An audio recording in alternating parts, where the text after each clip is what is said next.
छोटी सी गौरैया का श्री कृष्ण पर विश्वास। कुरुक्षेत्र के युद्ध क्षेत्र को विशाल सेनाओं के आवागमन की सुविधा के लिए तैयार किया जा रहा था। उन्होंने हाथियों का इस्तेमाल पेड़ों को उखाड़ने और जमीन साफ करने के लिए किया। ऐसे ही एक पेड़ पर एक गौरैया अपने 4 बच्चों के साथ रहती थी। जब उस पेड़ को उखाड़ा जा रहा था तो उसका घोंसला जमीन पर गिर गया, लेकिन चमत्कारी रूप से उसकी संतानें अनहोनी से बच गई। लेकिन वो अभी बहुत छोटे होने के कारण उड़ने में असमर्थ थे। कमजोर और भयभीत गौरैया मदद के लिए इधर उधर देखती रही। तभी उसने कृष्ण को अर्जुन के साथ वहां आते देखा।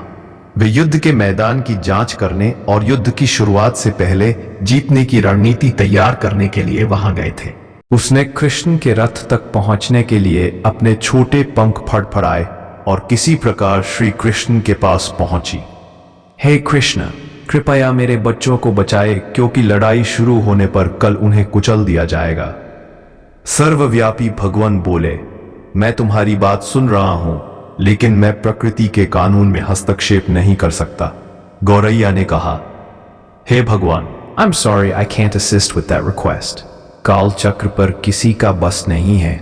श्री कृष्ण ने एक साधारण व्यक्ति की तरह उससे बात की, जिसका आशय था कि वहां ऐसा कुछ भी नहीं था। जिस गौरैया ने विश्वास और श्रद्धा के साथ कहा, प्रभु, आप कैसे और क्या करते हैं वो मैं नहीं जान सकती। आप स्वयं काल के नियंता हैं, यह मुझे पता है। मैं सारी स्थिति एवं परिस्थिति एवं स्वयं को परिवार सहित आपको समर्पण करती हूं। भगवान बोले, अपने घोंसले में 3 सप्ताह के लिए भोजन का संग्रह करो। गौरैया और श्री कृष्ण के संवाद से अनभिज्ञ अर्जुन गौरैया को दूर भगाने की कोशिश करते हैं। गौरैया ने अपने पंखों को कुछ मिनटों के लिए फुलाया और फिर अपने घोंसले में वापस चली गई। 2 दिन बाद शंख के उद्घोष से युद्ध शुरू होने की घोषणा की गई। कृष्ण ने अर्जुन से कहा कि अपने धनुष और बाण मुझे दो। अर्जुन चौंका, क्योंकि कृष्ण ने युद्ध में कोई भी हथियार नहीं उठाने की शपथ ली थी। इसके अतिरिक्त अर्जुन का मानना था कि वही सबसे अच्छा धनुर्धर है। मुझे आज्ञा दें भगवान, अर्जुन ने दृढ़ विश्वास के साथ कहा। मेरे तीरों के लिए कुछ भी अभेद्य नहीं है। चुपचाप अर्जुन से धनुष लेकर कृष्ण ने एक हाथी को निशाना बनाया, लेकिन हाथी को मार के नीचे गिराने के बजाय तीर हाथी के गले की घंटी में जा टकराया और एक चिंगारी सी उड़ गई। अर्जुन ये देखकर अपनी हंसी नहीं रोक पाई कि कृष्ण एक आसान सा निशान चूक गए। क्या मैं प्रयास करूं? उसने स्वयं को प्रस्तुत किया।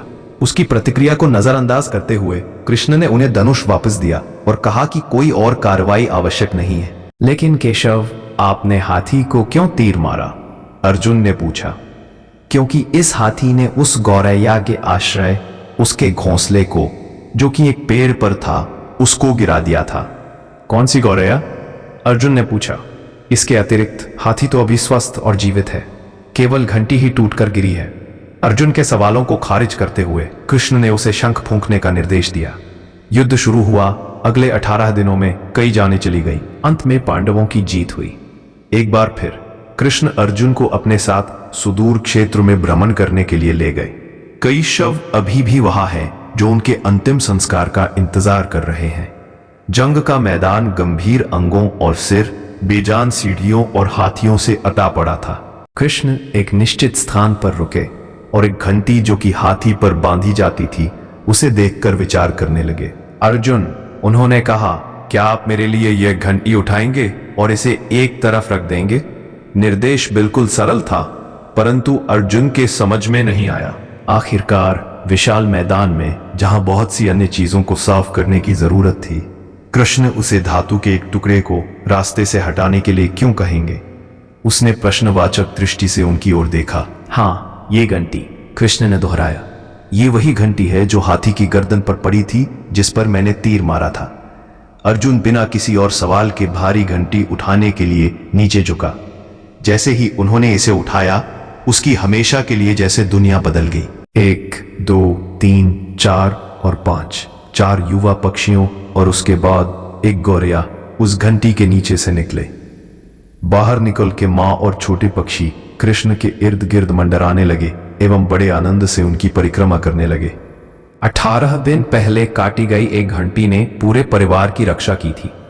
मुझे क्षमा करें हे कृष्ण, अर्जुन ने कहा।